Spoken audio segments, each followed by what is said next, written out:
Monsieur le ministre, Monsieur les ministres, chers collègues, Monsieur le ministre, avec votre permission, je vous demanderai si vous reconnaissez éventuellement cette voix.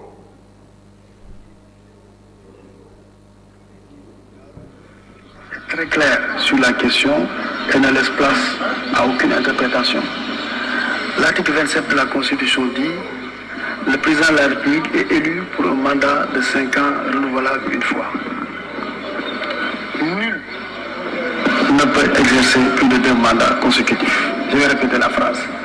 Nul ne peut exercer plus de 2 mandats consécutifs. Je vais répéter la phrase une troisième fois. Nul ne peut exercer plus de 2 mandats consécutifs. Est-ce qu'il y a place à interprétation?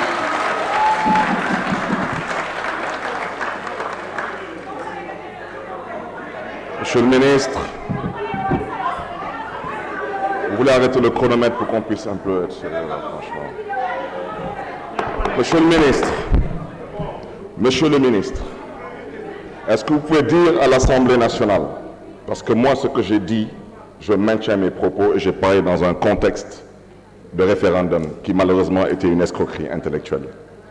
Vous confirmez oui ou non que le président Abdoulaye Wade en 2000 a été élu sous l'empire d'une constitution qui ne limitait pas le mandat présidentiel à 2 et qui ne parlait pas de mandat de 5 ans. C'est la constitution que le président Abdou Diouf nous a laissée ici. Donc, vous comprendrez aisément que quand le président Abdoulaye Wade a fait voter une nouvelle constitution, vous allez tout de même convenir avec moi qu'effectivement la loi n'est pas rétroactive. Donc le président Abdoulaye Wade, et je pense que dans cette salle, personne n'a combattu le président Abdoulaye Wade plus que moi. Mais vous reconnaîtrez tout de même que si la loi n'est pas rétroactive, effectivement, le président Abdoulaye Wade, ce 3e mandat, c'était considéré comme un 2e mandat de par la Constitution qu'il avait fait voter quand il est arrivé au pouvoir. Mais est-ce que vous pouvez confirmer devant cette Assemblée nationale que le président Macky Sall a été élu sous l'empire d'une constitution que nous a laissé le président Abdoulaye Wade, qui limitait déjà les mandats présidentiels à 2 mandats de 5 ans, oui ou non? Donc, qu'est-ce qui a changé entre la constitution que le président Abdoulaye Wade nous a laissée ici et la constitution que le président Macky Sall a votée quand il est arrivé sous la limitation des mandats? Rien n'a changé. Et on parle français.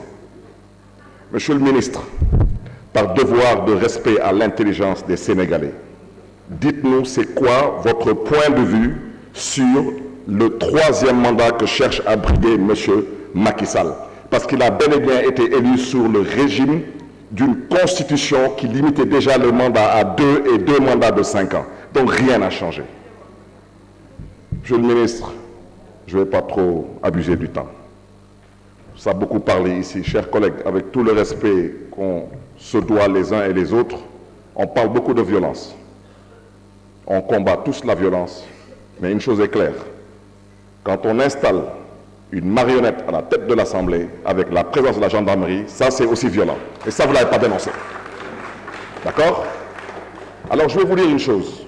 Cet homme qui est derrière moi, j'ai servi avec lui lors de la 12e législature. Ce n'est pas l'homme que j'attaque. C'est ce qu'on a fait dans cette institution.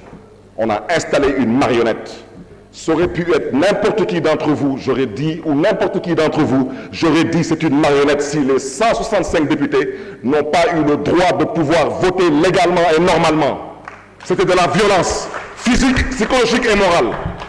Maintenant, on peut se mettre à parler. Ne vous inquiétez pas, il reste 14 mois. Si vous pensez que des centaines de millions vont disparaître de chez vous et vous n'aurez pas de compte à rendre aux gens, mais je vous dis une chose, vous mettez le doigt dans l'œil. Monsieur le ministre, je terminerai par vous dire une chose de ce pupitre. Je pense que vous savez que veut dire un déni de justice. Je pense que vous le savez. Rendez justice à François Mancabou. Rendez justice à Fulbert Sambou. Si vous pensez qu'ils sont morts en vain, vous vous trompez lourdement. Pendant que vous êtes au pouvoir, mettez de l'ordre dans ces assassinats. Ils ont été assassinés. Et vous le savez très bien. Je ne terminerai pas sans saluer le colonel Bokandé, directeur de l'administration pénitentiaire, parce que chaque fois qu'un tolard rencontre un tolard, ben, il le salue. Et Guy Marissagna sait très bien que l'administration pénitentiaire, malheureusement, sont les premiers tolards, parce qu'on passe tout notre temps à partager nos journées et nos heures perdues avec eux. Je vous La remercie. parole est à notre collègue Cheikh Seck, Pape Djibril Fall, le suivant.